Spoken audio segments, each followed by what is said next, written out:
What's up, everybody? Welcome back to Taxidermy Tuesday. This week, talking about eyeballs. Last week, I talked about some of the different reasons taxidermy can take some time and why turnaround times vary from one to another. This week, I'm going to talk about what makes the eyes on your deer mount. I think they are definitely a point of emphasis on deer and mammals in general. The eyes are super important. Everybody looks at them and pays attention to them, and especially the people who do them. But not everybody really knows what they are and the process that goes to creating them. So essentially, they're just these little glass eyeballs that are poured into a mold. I personally like the darker ones, especially for the commercial mounts, which is all I do. I don't do any competitions or anything like that. So I don't do any with the really defined pupils. These, you can kind of see, have a little bit of a pupil on them, and they're a little brown, look just like a deer eye. I really prefer just the solid dark. You can't really tell that much difference in those and these. If you've ever seen a deer in person, you know that it's super hard to see the pupil anyway. So that's something that I prefer to do, mostly because when you're doing as many of them as we are, you can't take the time to slow dry all the mounts to make sure the pupils don't turn. And we have those real defined pupils in there and the white bands and stuff. If it turns just a little bit, you really notice that. So on our commercial stuff, like I said, which is all we do, so our customer stuff is all that means, I do all these darker eyes. I try to get the pupils where I want them, and usually they stay right in there really close. And with these darker ones, you can't tell if they do turn a little bit. So that's why I like to use those. But essentially, they're just this glass piece that's poured into a mold and then painted, I guess, and then sealed up in the back here. And you can kind of see even on that where the pupil, it tells you which direction it is. And then to get them to stick and to build around the eye and the eyelid and stuff, we use this gray clay. It's called critter clay. It's what I like to use. It's just kind of a wet gray clay that works really well for molding these. It dries fairly hard in about 2 days, so I have a little bit of time to work with it. If I don't like how things are looking, I've got about 48 hours really from the time I put it on there to get them where I want them. So you can see on the form too, they all have these slots where the eyes go in, and it's sort of already molded on here. And I'll get you guys a close-up of that so you can see it a little bit better. But you can see underneath the eye, like that cheekbone or whatever you want to call it, is kind of molded in there, and then so is the top. There's no eyelid on these, but I'll make that with this. I don't like to just put this straight in here and then leave that. So I'll build up around that, and I'll show you guys that process. But the first thing I do is take some of this clay and actually pack it inside the back of the eye here. Just enough. I don't want to get too much. It's easy to get too much, and then your eyes get cockeyed. You can have one that's out farther than the other one, so I try to get them even across the board. But essentially, like I said, just pack it in the back there. And then I'm going to slide this, again, looking at where my pupil is. I know you guys can't see that. I'm going to push it down in here, twist it a little bit, and I'm going to actually slide it into the spot so it smears that clay out and gets a good solid base. And that's actually just going to stick right there like that. Most of the time on your straight mounts, you want your pupil horizontal with the ground. You'll notice that. If you guys have mounts with pupils, go look at them. But on these where their heads turn down, I do turn it a little bit. Something I'm also going to do different on this one, because as you can see, this pose, he's real aggressive. So it's one where we'll have the ears back and stuff. It's called a hooking aggressive. It's basically supposed to simulate them posturing to another buck. So what I like to do with these eyes is make them a little bit wider open, because that's what they are doing when they're in this position. I just try to mimic as much as I can what they look like when they're in whatever pose I'm doing them in. I might do a little more relaxed eye, which I'll show you guys some of those on a semi-sneak or even a full sneak sometimes. Usually I'll do a fairly relaxed eye, except for on these hooking aggressives, I like to open it up. And I've got some in there that I have pinned up that I'll get some video of, put in over the top here so you guys can see the difference on that. The second step after I get that put in there is I'll take just a little bit of this clay and I'll roll it up and get it pretty thin, because I'm going to stick it right here along the top of this eye. And that's going to help me create my eyelid. That is not necessarily my eyelid. Okay, so I just kind of get in there pretty close to where I want it. and then I smooth it out up here. But I'm not gonna get too carried away with this because we're gonna put another layer over the top of it. After I do that, I'll come in with another piece a little bit thicker, and you can kind of tell probably that there's a pretty good gap there. So I'm gonna come in here with this piece, see what I got. I might want to take a little bit off. Might want it a little bit thinner.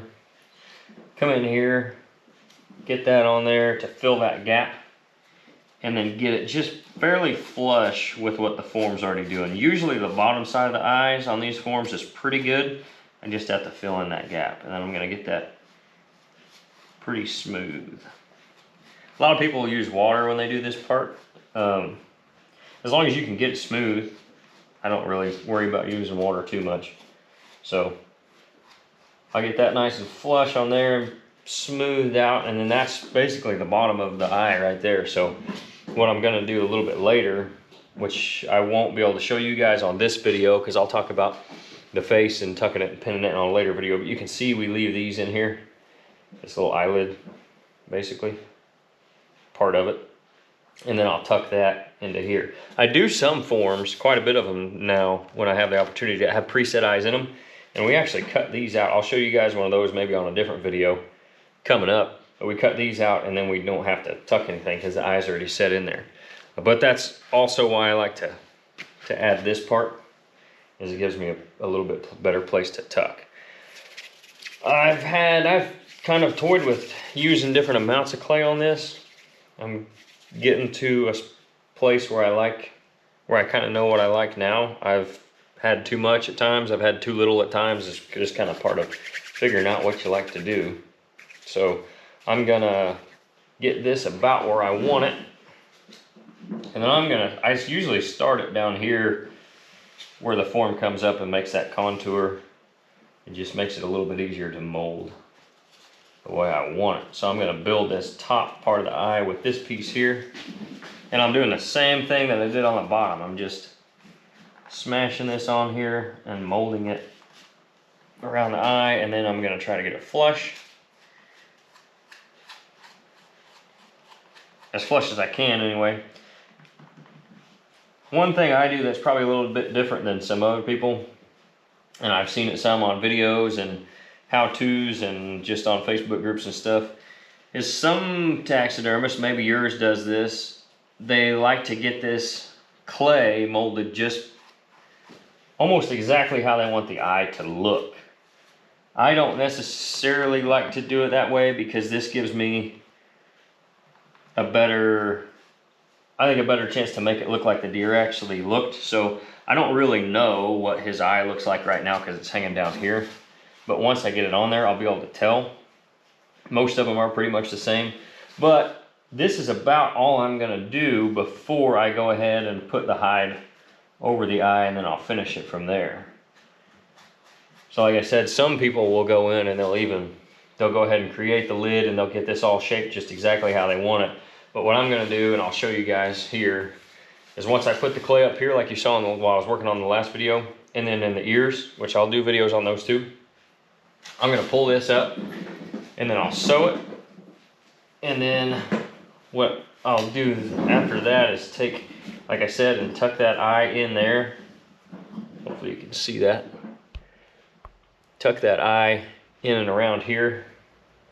And then I'll shape it once this is already on, and I'll create the lid and everything like that. So I'm not gonna get too carried away with how I'm shaping this thing up just like that. But that's pretty much the process for what your deer eyes look like in your deer mounts.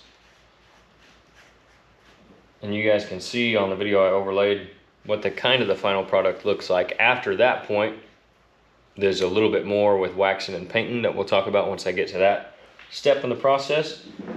But that's pretty much it. So you guys can kind of see what it looks like. I'll get you a little closer look here. What it looks like once I've got all the clay around it and everything. That's pretty much it. I gotta do that on the other side. Once I get it on the other side, then I'll put the clay in here, sew it up, and then like I said, I'll shape it. And then tomorrow morning, I'll come in, make sure the shape's still the way I want it. I can finalize things. This dries up just a little bit overnight, all this hide and stuff. so it's a little bit easier to work with. That's when I'll really go get the shape I want, is when it's dried out the next morning. And then I'll put the pins in it that you guys saw on the overlay videos as well. And that just holds it in place to where it doesn't move too much, and it saves on the waxing and painting part of it, how much I actually have to do. That's more of the artistic part. But that's pretty much the process. That's what you guys' deer eyes are. Most of your mammal eyes are gonna be very similar. Those glass pieces, it's a very similar process. Hopefully that's something that maybe is a little interesting. I think I've had a lot of questions actually about what the eyes actually are. I'm gonna do a video also on just kind of laying out everything, all the parts that go into your deer head, so you can see what's real, what's fake, and what it takes to make one. But that's all I got for this week, guys. Thanks for tuning in. I'll keep these rolling out, hopefully every week. We'll see. The last one was fairly well received, it seemed like, and the short did well from it, so I'm gonna keep trying to make those out of these as well. But make sure you like, subscribe, comment. If you got any questions, again, anything you'd like to see or might be interested in seeing, let me know.